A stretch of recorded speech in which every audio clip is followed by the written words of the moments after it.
Hi viewers. Snoring கொரட்டை. நாம தூக்கத்தில் கொரட்டை விட்டோம்னா அது நமக்கே தெரியாது. ஆனால் மற்றவங்க கொரட்டை விட்டா ஆமாம் ஏன் இந்த கொரட்டை வருது? நாம தூங்கும்போது நம்ம உடம்புல இருக்கக்கூடிய நிறைய உறுப்புகள் பகுதிகள் வந்து ரிலாக்ஸ் பண்ணும். அதில் ஒன்று தான் நம்மளோட சுவாச குழாயும் நுரையீரலும். நம்ம சுவாச குழாய் வந்து ரிலாக்ஸ் பண்ணும்போது அந்த சுவாச குழாய் வந்து கான்ட்ராக்ட் ஆகும், அதாவது சுருங்கும். அப்போ அதில் இருக்கக்கூடிய அந்த ஏர் ஃப்ளோ வந்து ரொம்ப ப்ரெஷரில் வெளியில் போகும்போது இந்த ஸ்னோரிங் சவுண்ட், அதாவது இந்த கொரட்டை சவுண்ட் வந்து நமக்கு வருது. இப்படி சுவாச குழாய் சுருங்கி கொரட்டை வர்றதுக்கு பேர் வந்து பார்த்தீங்கன்னா அப்ஸ்ட்ரக்டிவ் ஸ்லீப் ஆப்னியா அப்படின்னு சொல்லுவாங்க. இதில் இன்னொரு டைப் இருக்குது, அது வந்து பார்த்தீங்கன்னா சென்ட்ரல் ஸ்லீப் ஆப்னியா அப்படின்னு சொல்லுவாங்க. இது வந்து பார்த்தீங்கன்னா நம்மளோட மூளை வந்து நம்மளோட சுவாசத்தோட கண்ட்ரோலை இழந்துருச்சுன்னா இப்படி கொரட்டை வரும். இதுக்கு பேர் தான் சென்ட்ரல் ஸ்லீப் ஆப்னியா.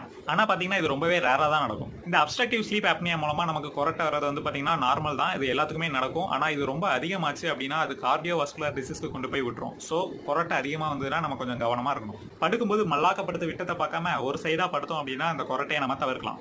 இந்த தகவல் உங்களுக்கு பிடிச்சிருந்தா லைக் பண்ணுங்க, மறக்காம சேனலுக்கு சப்ஸ்கிரைப் பண்ணி சப்போர்ட்